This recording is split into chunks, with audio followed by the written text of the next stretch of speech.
అందరికీ నమస్కారం.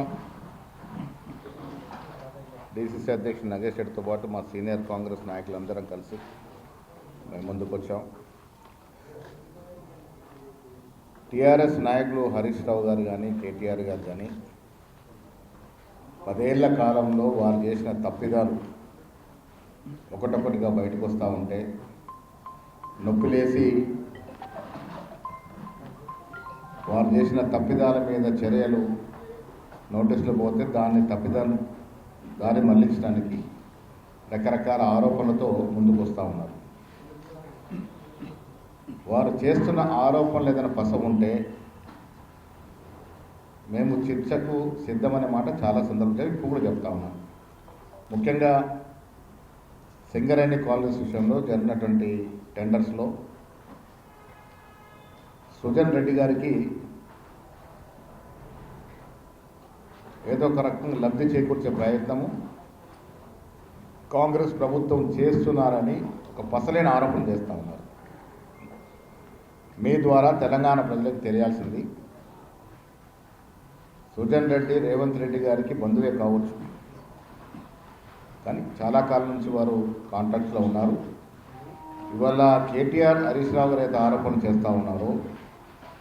ఓబీలో వచ్చినట్టు కాంట్రాక్ట్ విషయంలో వచ్చిన కాంట్రాక్టులు సుజన్ రెడ్డికి దక్కిన కాంట్రాక్టులన్నీ కూడా పోయిన 10 ఏళ్ల బీఆర్ఎస్ హయాంలోనే దొరికాయి. అది గ్రహించుకోవాల్సిన అవసరం ఉంది. కాంగ్రెస్ ప్రభుత్వం వచ్చిన తర్వాత ఇచ్చినటువంటి కాంట్రాక్టులు కావు. గత బీఆర్ఎస్ హయాంలో జరిగినటువంటి సింగరేణిలో జరిగినటువంటి కాంట్రాక్టులు వారికి దొరికినటువంటి కాంట్రాక్టులు. సీఎం బంధువు అయినంత మాత్రాన కాంట్రాక్ట్ చేయకూడదని ఎక్కడ నిబంధన లేదు.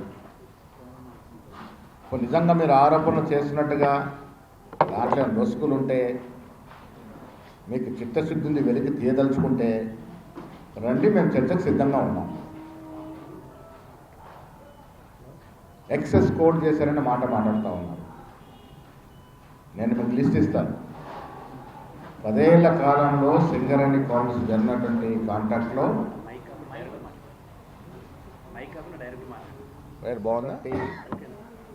కాంట్రాక్ట్లో పోయిన బీఆర్ఎస్ హయాంలో జరిగినటువంటి కాంట్రాక్టు 10 ఏళ్లలో జరిగినటువంటి కాంట్రాక్ట్లోనే ఎక్సెస్ కోడ్ చేసినటువంటి దాఖలాలు చాలా ఉన్నాయి.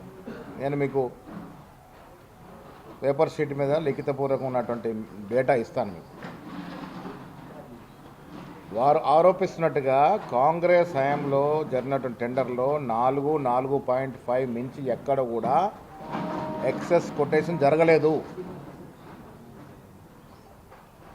బీఆర్ఎస్ హయాంలోనే జరిగినటువంటి కాంట్రాక్ట్లో ఎక్సెస్ కొటేషన్ అయింది. కొన్ని సందర్భాల్లో 20% కూడా దాటినట్టు సందర్భాలు ఉన్నాయి. మీ హయాంలో జరిగినటువంటి టెండర్లో జరిగినట్టు అవకతవకలు కప్పుచ్చుకోవడానికి, మీరు చేసిన నేరాల నుంచి బయటపడటానికి కాంగ్రెస్ పార్టీ మీద, ప్రభుత్వం మీద బట్టగాల్చి వేసే ప్రయత్నం చేస్తూ ఉన్నారో ఇది తెలంగాణ ప్రజలు గ్రహించుకోవాల్సిన అవసరం ఉన్నది. కాంగ్రెస్ పార్టీ అధికారంలోకి వచ్చిన తర్వాత ఒక సింగరేణి కాలనీసే కాదు, చాలా డిపార్ట్మెంట్స్లో ప్రక్షాళన చేసి గట్టి మార్గదర్శకాలు రూపొందించి ప్రభుత్వానికి ఎక్కువ లబ్ధి చేకూర్చే విధంగా చాలా ప్రయత్నాలు చేయడం జరిగింది. 10 ఏళ్ల బీఆర్ఎస్ హయాంలో జరిగినటువంటి తప్పిదాలని, లోపాలని అన్నీ కూడా సరిదిద్దుతూ పకడ్బందీగా టెండర్ కండిషన్స్ పెట్టడం అనేది కాంగ్రెస్ ప్రభుత్వం అధికారంలోకి వచ్చిన తర్వాత జరిగింది. మీ హయాంలో 10 ఏళ్ల హయాంలో ఏ రకంగా మీరు కాంట్రాక్టులు కట్టబెట్టారు, కాళేశ్వరం ప్రాజెక్టు విషయంలో ఏ రకంగా మీరు అంచనాలు పెంచుకున్నారు, ఏ రకంగా మీరు కాంట్రాక్టులు ఇచ్చి లబ్ధి పొందినారు, అన్ని రకాల డిపార్ట్మెంట్లో మీరు జరిగినటువంటి మీ హయాంలో జరిగినట్టు అవకతవకల మీద మేము చర్చకు సిద్ధం. ఇప్పుడు ఏం చేస్తున్నారు కేటీఆర్, కేసీఆర్ గారు, హరీష్ రావు గారు బట్టగాల్సి ప్రయత్నం చేస్తే ఏదో ఒకటి వెలికి తీస్తూ ఉన్నారు. ఆ వెలికి తీసిన అంశంలో మీరు చర్చకు సిద్ధంగా ఉన్నాం. మీరు చర్చకు రారు. మళ్ళీ ఊరికే బదనాం చేసి పక్క తప్పుకునే ప్రయత్నం అయితే చేస్తూ ఉన్నారో ఇది మంచి పద్ధతి కాదు. నిజంగా మీరు చేసిన ఆరోపణలు ఏమైనా వాస్తవం ఉంటే మేము చర్చించి సరిదిద్దడానికి సిద్ధంగా ఉన్నాము. ఏమీ లేకుండానే బురదలే ప్రయత్నం చేయడము, మీరు 10 ఏళ్ల హయాంలో చేసినటువంటి తప్పిదాల మీద ఇలా ఎంక్వైరీలు జరుగుతూ ఉన్నాయి. ఇలా హరీష్ రావు గారిని శృతి పిలవగానే ఎన్నికలకు ముందు చేశారని, ఎన్నికల లబ్ధి కోసం చేశారని, రాజకీయ కక్షతో చేశారని అసలు ఆరోపణలు చేస్తూ ఉన్నారు. ఫోన్ ట్యాపింగ్ అనేది ఈ దేశంలో టెలిగ్రాఫిక్ చట్టం ప్రకారం అత్యంత హేయమైన నేరము. అలాంటి ఘోరమైన నేరం మీరు చేస్తున్నారు 10 ఏళ్లుగా. రాజకీయ నాయకుల యొక్క, ప్రతిపక్ష నాయకుల యొక్క ఫోన్లే కాకుండా బడా బడా పారిశ్రామికవేత్తల్ని తన దారిలోకి తెచ్చుకోవడానికి వారి ప్రైవేటు వ్యవహారంలో మీరు తలదూర్చి ఫోన్ ట్యాపింగ్లు చేసి వారిని సరెండర్ చేసుకున్నటువంటి సంఘటనలు ఉన్నాయి. సినీ తారలు వారి వ్యక్తిగత జీవితాల్లో తలదూర్చి మీరు వారి ఫోన్లు ట్యాపింగ్ చేసి వారు వ్యక్తిగతంగా మానవ సంభాషణ రికార్డు చేసి తద్వారా వారిని కూడా ఇబ్బంది పెట్టే ప్రయత్నం చేసినారు. మీ సొంత పార్టీలో మీకు నమ్మకం లేని ఎమ్మెల్యేల మీద కూడా ఫోన్ ట్యాపింగ్ చేసినారు. ఫోన్ ట్యాపింగ్ వ్యవహారంలో బీఆర్ఎస్ ప్రభుత్వం ఉన్నటువంటి పెద్దలందరికీ పాత్ర ఉంది. ఇలా సిట్టు ముందుకు పోతా ఉంది. మీకు ఎంక్వైరీకి పిలిచినారు, మమ్మల్ని కూడా పిలిచినారు, మా వాంగ్మూలం కూడా తీసుకున్నారు. ఇది 6-7 మాసాల క్రితం నేను వాంగ్మూలం ఇచ్చినాను. ఇలాదో రాజకీయ కక్షతో చేస్తూ ఉన్నారు, సర్పంచ్ ఎలక్షన్ కోసం చేస్తూ ఉన్నారు, మున్సిపల్ ఎలక్షన్ కోసం చేస్తూ ఉన్నారు. అవసరం ఉంది. వాస్తవాల్లోకి వెళ్తే బీఆర్ఎస్ హయాంలో టెలిఫోన్ ఆపరేటింగ్ సంస్థలకు ఇచ్చినటువంటి ఆదేశాల ప్రకారము వారు ట్యాపింగ్ చేస్తూ ఉన్నారు. ప్రతి 15 కోసం రిపోర్ట్ ఇస్తారు. యాదృచ్ఛికంగా మేము అధికారంలోకి వచ్చిన తర్వాత మేము డిసెంబర్ 7న ప్రమాణ స్వీకారం చేస్తే ఆ 15 రోజులు రికార్డు చేసింది డిసెంబర్ 15 తారీఖు మాకు తీసుకొచ్చి ఇచ్చినారు. దాని ద్వారా ట్యాపింగ్ జరిగింది అనేటువంటి వాస్తవం బయటకు వచ్చింది. దాంట్లో దోషులుగా ఉన్నట్టు మీరు నిజంగా తప్పు చేయకుంటే మీరు సంజాసి ఇచ్చుకోండి, వివరించుకునే ప్రయత్నం చేయండి. కానీ ప్రతి దాంట్లో రాజకీయ లబ్ధి పొందే ప్రయత్నం ఏదో చేస్తూ ఉన్నారో ఇది మంచిది కాదు. మీకు చిట్టా ఇస్తాను. దీంట్లో సింగరేణి కోలరీస్ అంశంలో జరిగినటువంటి టెండర్లో బీఆర్ఎస్ హయాంలో ఎంత ఎక్సెస్ కోడ్ చేసి కాంట్రాక్టర్ లబ్ధి పొందినారో దీంట్లో మీకు వివరంగా వివరిస్తాము. మీరు చర్చకు రండి. మేము అధికారంలోకి వచ్చి 2 ఏళ్ల సంవత్సరంలో మేమిచ్చిన కాంట్రాక్ట్, మేమిచ్చిన టెండర్లు ఎంత, దాంట్లో ఎంత హైయెస్ట్ కోటింగ్ అయింది, మీకు మాకు ఎంత వ్యత్యాసం ఉంది, ఇవన్నీ కూడా చర్చించుకుందాం. మీరు ఊరికే విమర్శ చేసి తప్పుకుంటాం, పారిపోతామంటే నడవదు. రండి, మేము కూడా వస్తాం, వాస్తవాలంతా మాట్లాడుకుందాం. ఊరికే బురదల్లే ప్రయత్నం చేయకూడదు. సుజన్ రెడ్డి గారి పేరు మీద విమర్శలు చేస్తే సీఎంకి ఏదో అవుతుందని ఒక దురాలోచన మీద. కాంగ్రెస్ పార్టీ అధికారంలోకి వచ్చిన తర్వాత చాలా డిపార్ట్మెంట్స్లో పారదర్శకత తీసుకొచ్చినటువంటి ఘనత ఈ రాష్ట్ర ముఖ్యమంత్రి గారు. ఎక్కడ కూడా పొరపచ్చలు లేకుండా ప్రభుత్వ ఆదాయానికి మీరు ఏ రకంగా గండి కొట్టారు, ఏ రకంగా నష్టం చేశారు, ప్రభుత్వ ఆస్తులు ఏ రకంగా విధ్వంసం చేశారు, ఆర్థికంగా ఏ రకంగా విధ్వంసం ఉంది రాష్ట్రం, తెలంగాణ ప్రజలకు తెలియంది కాదు. విచ్చలవిడిగా దోపిడీ జరిగింది కాబట్టి మిమ్మల్ని అధికారుల కిందికి దించినారు. చాలా జాగ్రత్తగా ప్రజల ఆకాంక్షల ఆశల మేరకు ఈ ప్రభుత్వం నడుస్తూ ఉంది. ఊరికి బరదలితే నడవదు. వాస్తవాలు ఉంటే రండి, మాట్లాడుకుందాం. దేనికైనా సిద్ధమనే మాట ఈ సందర్భంగా మనవి చేస్తూ ఉన్నాను. మున్సిపల్ ఎన్నికల్లో కాంగ్రెస్ పార్టీ నిజామాబాద్లో జెండా ఎగరవేస్తుంది. ఇది రాసి పెట్టుకోండి. వాళ్ళు కారణం మేమిస్తున్న సంక్షేమం, మేమిస్తున్నటువంటి అభివృద్ధి. నేను మొదట కూడా చెప్పాను, ఊరికే దేవుళ్ళ పేర్లు చెప్తే ప్రజలు నమ్మి ఓటేస్తే అభివృద్ధి అంటగాకుతుంది, అభివృద్ధి ఆగిపోతుంది అనే మాట నిజామాబాద్ ప్రజలు గ్రహించుకోవాలి. చాలా సందర్భాల్లో చెప్పాను, మళ్ళీ చెప్తా ఉన్నాను. ఇక్కడ ఉన్నవందరం కూడా దైవభక్తులమే, దేవుణ్ణి ఆరాధించే వాళ్ళమే, దేవుడి పేరు మీద రాజకీయం చేసే వాళ్ళం కాదు. ఇప్పుడున్నటువంటి ఎంపీ అరవింద్ గారు కానీ, ఎమ్మెల్యే కానీ, ఆరుమూరు ఎమ్మెల్యే కానీ దేవుడి పేరు చెప్పకుండా, శ్రీరామ జపుని చేయకుండా, ప్రజల్లోకి వెళ్ళి దేవుడి పేరు మీద రెచ్చగొట్టకుండా ఎన్నికలు నిలబడే దమ్ము ధైర్యం మీకుందా? 10,000 ఓట్లు రావు మీకు సుమా. అన్నాడు మీరు ఏం ఘనకారం చేశారని ఎంపీ గెలిచారు? ఏమన్నారు? జిల్లాకి ఎలగబెట్టారా? చిన్నతనం నుండి దేశ సేవ చేశారా? రాష్ట్ర సేవ చేశారా? పార్టీ సేవ చేశారా? కేవలం దేవుడి పేరు మీద కదా మీకు గెలిచింది. దేవుడు సెంటిమెంట్ పెట్టుకొని గెలిచి పనిచేసే కాంగ్రెస్ నాయకులను విమర్శిస్తే ప్రజలు ఊరుకోరు గాక ఊరుకోరు. నిజామాబాద్ పీఠం కాంగ్రెస్ జెండా ఎగరవేస్తాం. దమ్ము ధైర్యం ఉంది, పనిచేసే సత్తా ఉంది మాకు. ఇచ్చిన వాగ్దానాలను పూరిస్తూ ఉన్నాం. నిజామాబాద్కి ఇంజనీరింగ్ కళాశాల తీసుకొచ్చాం, 30 ఏళ్ల కళ. వ్యవసాయ కళాశాల తీసుకొచ్చాం. దాదాపు 600 కోట్ల రూపాయల విలువ చేసేటువంటి హ్యామ్ రోడ్లు తీసుకొస్తా ఉన్నాం. రకరకాల గెస్ట్ హౌస్ తీసుకొస్తా ఉన్నాం.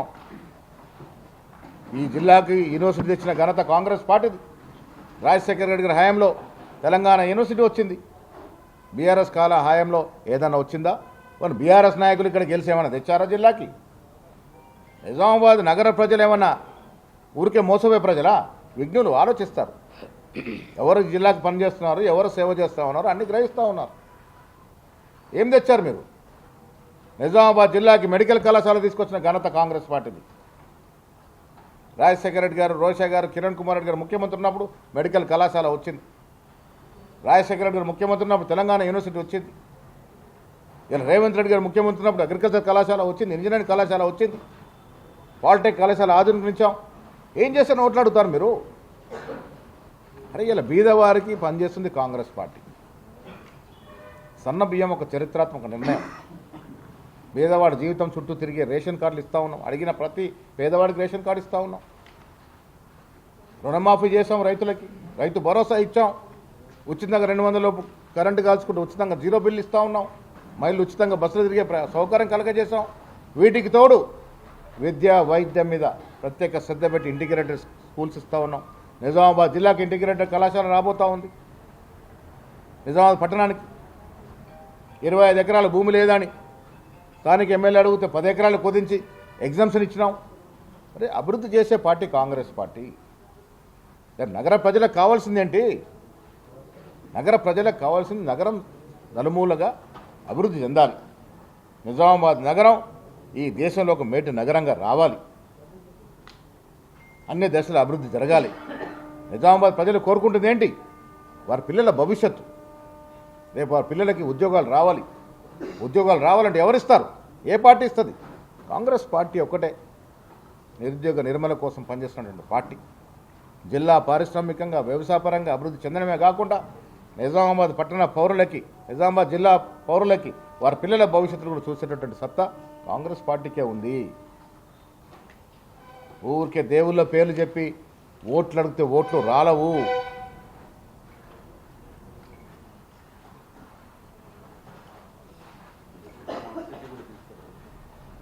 నేను నగర ప్రజలకు మీ ద్వారా విజ్ఞప్తి చేస్తాను. అందరం దేవుణ్ణి ఆరాధించుకున్నాం, అందరం దేవుని పూజించుకున్నాం. దయచేసి దేవుణ్ణి రాజకీయాలకు లాగకండి. శ్రీరామచంద్రుణ్ణి, ఈశ్వరుణ్ణి, హనుమంతుణ్ణి, అమ్మవారిని రాజకీయాలకు లాగొద్దు. ఎవరు ప్రజలకు ఉపయోగపడతారు, ఎవరైతే జిల్లా అభివృద్ధి చెందుతుంది, ఏ పార్టీ అయితే నగరం అభివృద్ధి చెందుతో ప్రజలకి బాగా స్పష్టత వచ్చింది. స్పష్టత ఉంది కాబట్టే ధైర్యంగా చెప్తా ఉన్నా, నిజామాబాద్ నగరపీఠం కాంగ్రెస్ పార్టీ జెండా ఎగరవేస్తుంది. దాంట్లో ఏం అనుమానం లేదు. హరీష్ రావు కేటీఆర్ ఎపిసోడ్లో మీకు పేపర్లు ఇస్తాను. నేను సింగరేణి కానీ వివిధ సంస్థలు జరిగినటువంటి టెండర్లో మీ 10 ఏళ్ల బీఆర్ఎస్ హయాంలో ఏ రకంగా ప్రజా సొత్తుని దుర్వినియోగం చేశారో పేపర్ల ద్వారా ఇస్తాం. చర్చలు కూడా సిద్ధంగా ఉన్నాం. మీరేదో లేవదీసి తప్పుకుంటామంటే నడవది. హరీష్ రావు గారు, కేటీఆర్ గారు, మీరు లేదీసిన అంశాల్లో పస ఉంటే రండి, వాస్తవాలు మాట్లాడుకుందాం.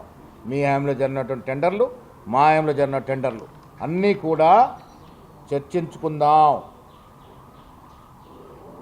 నగరం దుస్థితి, పోయిన హయాంలో కేంద్ర ప్రభుత్వం స్మార్ట్ సిటీస్ ప్రకటిస్తే ఇంతవరకు రాలే, అమృతలో మాత్రమే పెట్టినారు. కరీంనగర్ మున్సిపాలిటీ నాకు తెలిసి 1957, 57లో మున్సిపాలిటీ అయింది. నిజామాబాద్ మున్సిపాలిటీ నాకు తెలిసి 1937 అయినట్టుంది. 30, 35, 37 ప్రాంతంలో అయింది. జనాభా ప్రకారం కూడా కరీంనగర్ కన్నా ఎక్కువ జనాభా నిజామాబాద్ ఉంది. మరి అరవింద్ గారు దీన్ని ఎందుకు స్మార్ట్ సిటీలు తీసుకోలేకపోయినాడు? బండి సంజయ్ కన్నా తీసిపోయినావా నువ్వు? ఆనాడు బండి సంజయ్ గారు మంత్రి కూడా కాదు. వారు కరీంనగర్ స్మార్ట్ సిటీలో పెట్టుకుంటాడు ఎట్లా? నువ్వు రాలేకపోయినావు ఎట్లా? నీ చేతుల్లో ఉంది కూడా చేయలేకపోయినావు. ఇవల్ల దేవుడి పేర్లు వచ్చి ఓట్లు అడుగుతానంటే ప్రజలు నమ్మే పరిస్థితి లేరు. ఈ పట్టణంలో జరిగే మున్సిపల్ ఎన్నికల్లో డెఫినెట్గా కాంగ్రెస్ పార్టీ అత్యధిక సీట్లు గెలుచుకొని మేయర్ సీట్ని కైవసం చేసుకుంటాము. దాంట్లో అనుమానం లేదు. నగర ప్రజలు ఆశించిన మేరకు నగర అభివృద్ధి, నగర పౌరుల యొక్క భవిష్యత్తు, నగర పౌరుల యొక్క పిల్లల భవిష్యత్తు కూడా కాంగ్రెస్ పార్టీ చూసుకుంటుంది. ఈ విషయాలతో మీ ద్వారా నగర ప్రజలకి స్పష్టత ఇవ్వదలుచుకున్నాము. కాంగ్రెస్ పార్టీ ఒక మాట ఇస్తే మాట మీద నిలబడుతుంది. నిజామాబాద్ పట్టణం ఈ రాష్ట్రంలోనే కాదు యావత్ దేశంలో మేటి నగరాలతో పోటీ పడే విధంగా తీర్చిదిద్దుకుందాము. ప్రజలు దీనికి సహకరించాల్సిన విజ్ఞప్తి చేస్తాను. Thank you. ఎంఐఎం జపం చేయండి. నాకు తెలిసి అరవింద్ దేవుడి ఫోటో బదులు ఓవైసీ ఫోటో ఉంటుందేమో. రోజు ఓవైసీని జపం చేస్తేనే ఓటు రాలుతాయని బ్రహ్మపాపం వాళ్ళకి. ఓవైసీ అని జపం చేస్తే ఇక్కడ హిందువులే ఏకగ్రత ఓట్లేస్తారు అనుకుంటారు. అగ్రీస్ పార్టీ గెలిచిన సందర్భాలు ఉన్నాయి. ఇక్కడ గెలుస్తుంది. మెజారిటీ వార్డులు హిందూ వార్డ్స్ ఉన్నాయి. ఈ మెజారిటీ వార్డులో కాంగ్రెస్ పార్టీ గెలుస్తుంది. పోయినసారి మీరు మమ్మిని తిమ్మి చేసి బైన్సా లాంటి ప్రాంతాల్లో అల్లలు సృష్టించి ఒకరికొకరు లబ్ధి చేసుకునే పరిస్థితి చేసుకున్నాం. మాకు మజ్లిస్ అయినా బీజేపీ అయినా రెండు కూడా సమాన దూరంలో ఉంటాయి. మజ్లిస్ని కూడా మతతత్వ పార్టీగానే చూస్తాము, బీజేపీని కూడా మతతత్వ పార్టీగానే చూస్తాము. ఈ రెండు మతతత్వ పార్టీలు దూరంగా ఉంటాం. మేము మాకు సత్తా ఉంది, అభివృద్ధి చేస్తూ ఉన్నాం, అధికారంలో ఉన్నాం, అభివృద్ధి చేస్తాం. నిజామాబాద్ పట్టణాన్ని అన్ని కోణాల్లో అభివృద్ధి చేయడానికే మేము ముందు నిలబడి ఉన్నాం. డెఫినెట్గా ఈ సీటు కైవసం చేసుకుంటాం. ఇంకేమైనా ప్రశ్నలు ఉన్నాయా బజ్జుబాబు? కొత్త పార్టీయే పొత్తు తీసుకోవడం వేరు. రాజకీయ అవసరాలకు రాష్ట్ర అవసరాలకు ఉన్నాం. నిజామాబాద్ విషయానికి వచ్చినప్పుడు రెండు పార్టీలు కూడా మేము సమాన దూరంలో పెడతాం. మహారాష్ట్రలో మా మీద పోటీ చేసింది బీజేపీకి లబ్ధి కూర్చుంది. దాంట్లో ఏముంటుంది? అవన్నీ కాదు. ఇక్కడ ఉన్నటువంటి లోకల్ స్థానికులను పరిస్థితుల దృష్ట్యా మాకు రెండు పార్టీలు కూడా సమాన దూరమే. మా సత్తా మీద నిలబడతాం. మేము చేసిన పనులు చెప్పి ఓట్లు అడుగుతాము, చేయాల్సిన పనుల గురించి వివరించి ఓట్లు అడుగుతాము. పనిచేసే పార్టీ మాది, పని చేసి ఓట్లు అడుగుతాం. పూర్వోత్తరాలు ఎక్కడో తన జన్మస్థానం ఏ పార్టీదో, కానీ వాళ్ళు వేసుకున్న బట్టలు ఏ పార్టీలు ఉన్నప్పుడు వాళ్ళ నాన్నగారు సంపాదించారో అవన్నీ కూడా లెక్కలేసుకోవాలి. మా తమ్ముడు అరవింద్ గారికి నేను సూటిగా అడుగుతా ఉన్నా, ఒక్కసారి ఆత్మ పరిశీలన చేసుకోండి. డి శ్రీనివాస్ గారి జీవితం, రాజకీయ జీవితం ప్రారంభమైనప్పుడు స్వచ్ఛ స్వర్గస్థులైన మా అందరికీ అన్నలాంటి వారు. వారి ఆర్థిక స్థితిగతులు ఏమిటి? మీరు పిల్లలు ఎట్ట పెద్దవాళ్ళు అవుతామంటే అట్లా ఎదిగారు వారు. డి శ్రీనివాస్ గారు టీఆర్ఎస్ పార్టీలో ఉన్నప్పటికీ సర్వం నేను కాంగ్రెస్లోనే అభివృద్ధి చెందాను. నా రాజకీయం, నా వ్యక్తిగతం అంతా కూడా సర్వం కాంగ్రెస్ పార్టీ వల్లే జరిగింది. అందుకే నేను మళ్ళీ కాంగ్రెస్ పార్టీకి వస్తానని దరఖాస్తు చేసుకున్నటువంటి సంఘటన అరవింద్ గారు మర్చిపోవద్దు. ఇవాళ అరవింద్ గారు ఉన్నటువంటి స్థాయి ఆనాడు కాంగ్రెస్ పార్టీ పెట్టిన భిక్ష. ఇలా రాజకీయాల కోసం పార్టీలు మారి శ్రీరామని గెలిస్తే కాదు, ప్రజలకు ఏం చేశారో కూడా చెప్పాలి. కాంగ్రెస్ పార్టీ అనేటువంటి పార్టీ లేకుంటే ఇవాళ ఈ స్థాయిలో అరవింద్ గారు ఉండరు. అది అది ఆత్మ పరిశీలన చేసుకోవాలి. ఎందుకు అధికంగా ఉంది? నేను 2 రోజుల నుంచి నిజామాబాద్ ఉన్నాను. గెస్ట్ హౌస్లో మా ఇంటి దగ్గర తాకిడి చూడండి. ఎందుకు ఉంటుంది ఒక పార్టీలో తీవ్రమైన పోటీ? ఎందుకు ఉంటుంది? ఆ పార్టీ గెలుస్తుంది అనుకున్నప్పుడు తీవ్రమైన పోటీ ఉంటుంది. ఇలా మాకు ఒక్కొక్క వార్డులో కనీసం 10 అప్లికేషన్లు రాని వార్డు లేదు. టోటల్ 700 చిల్లర అప్లికేషన్లు వచ్చాయి 60 వార్డులకి. అంటే ఎంత వచ్చింది? యావరేజ్గా 12-13 అప్లికేషన్లు వచ్చాయి యావరేజ్గా. మీ పార్టీలో ఎన్ని వచ్చాయి? లెక్క ఉందా నిదారా? ఎందుకు వస్తాయి ఇన్ని అప్లికేషన్లు? ఎందుకు వస్తాయి? ఏ వ్యక్తి అయినా, ఒక పార్టీ వాడైనా బయట వాడైనా అప్లై ఎందుకు చేసుకుంటాడు? ఏ పార్టీకి అవకాశం ఉంటే ఆ పార్టీ మీద మొగ్గెక్కువ ఉంటుంది. మరి ఇన్ని అప్లికేషన్లు వచ్చాయంటే ఆయన కూడా అన్నాడట పార్టీ టికెట్లు అడిగేవారు లేదని. అప్లికేషన్ చిట్టా పంపిస్తాం అరవింద్ గారికి. మాకు అప్లికేషన్లో తన దగ్గర కూడా లాక్కునే పరిస్థితి ఉంటుంది. అది సంఖ్య మాత్రం పంపిస్తాం. ఎంతమంది అప్లై చేశారో అర్థమవుతుంది. ఇలా ఒకటి రాజకీయాల్లో ఒకటి నేను ఇటు పలికేది అరవింద్ గారికి కూడా నేను చెప్పేది, డి శ్రీనివాస్ గారి మీద గౌరవంతో చెప్తా ఉన్నా. మాకు తమ్ముళ్ళు అంటారు. రాజకీయాల్లో అందరికీ ఎదగాలని ఆశ ఉంటుంది. ప్యాకేజీలు, మహేష్ కూడా ఎప్పుడు ప్యాకేజీలు లొంగే వ్యక్తి కాదు. నేను 100 ఎకరాలు పోగొట్టుకున్నటువంటి వ్యక్తిని. మీ అందరూ తెలుసు, నక్సల్ మూమెంట్లో దాదాపు 300 ఎకరాలు నక్సలైట్ పంచినటువంటి పరిస్థితి నాది. మిగిలిన భూములు ఇప్పటివరకు దాదాపు 40-50 ఎకరాలు నేను గ్రామం అవసరాలకు వచ్చిన పరిస్థితి. ప్యాకేజీల గురించి ఆలోచించి రాజకీయాలకు రాలే. నాకు ఆనాడు ఎంత ఆస్తులునో ఈనాడు అంతే ఆస్తులు. నాకేం అమాంతగా ఆస్తులు పెరగలే. దాంట్లో కూడా చర్చించుకుందాం ఎవరు ఆస్తులు ఎట్లా పెరిగినాయో, ఏ రకంగా పెరిగినాయో కూడా చర్చకు సిద్ధం. నేను రాజకీయాల్లో విమర్శ చేసే ముందు కూడా వాస్తవాలు ఆలోచించుకొని చేయాలి. గొప్ప విషయం ఏంటంటే తెలంగాణ ప్రాంతం రాయలసీమ లాంటి పరిస్థితి లేదు. పార్టీలు వేరైనా కలిసినప్పుడు మంచిగా మాట్లాడుకుంటాం. బీజేపీ ఎమ్మెల్యే సోనియా గుత్తారు వచ్చి నన్ను అడిగారు అసెంబ్లీలో, ఇట్లా ఉందంటే ఇమ్మీడియట్గా వెళ్ళి ముఖ్యమంత్రిని కలిసి ఇంటిగ్రేటెడ్ స్కూల్ కొరకు 25 ఎకరాల నుంచి 10 ఎకరాలకు కుదించాలి, ఎగ్జామ్ చేయాలని అడిగాం. ఎందుకు అడిగాం? ప్రజలకు అవసరం. ఇంటిగ్రేటెడ్ స్కూల్ రావాలని గట్టిగా పట్టుబడి తెచ్చుకుంటా ఉన్నాం. నగర ప్రజలు అవసరం. బాల్కొండకు వస్తే నా గ్రామంలో పెట్టమని చెప్పాను. నేనే 10 ఎకరాలు ఇచ్చాను. ఎందుకు ఇచ్చాం? విద్యకు ఉన్నటువంటి ప్రాముఖ్యత అటువంటిది. ఈ జిల్లా సమూలంగా విద్యాపరంగా, వ్యవసాయపరంగా, పారిశ్రామిక పరంగా ఎదగాలి. నిజామాబాద్ నగరం యావత్ దేశం నగరాలతో పోటీ పడాలి. ఆ దశగా మా ప్రయత్నం ఉంటుంది. రాజకీయాలు ఇవన్నీ నడుస్తాయి. అంతిమంగా అభివృద్ధి అనేది ముఖ్యం. ఆ దశగా చేసుకుందామనే మాట ఇస్తుండగా మనం చేస్తాం. Local to global news at your finger tips. మీ చేతిలో ఒక ఆయుధం. Download Raw TV app. Media legend Ravi Prakash is back.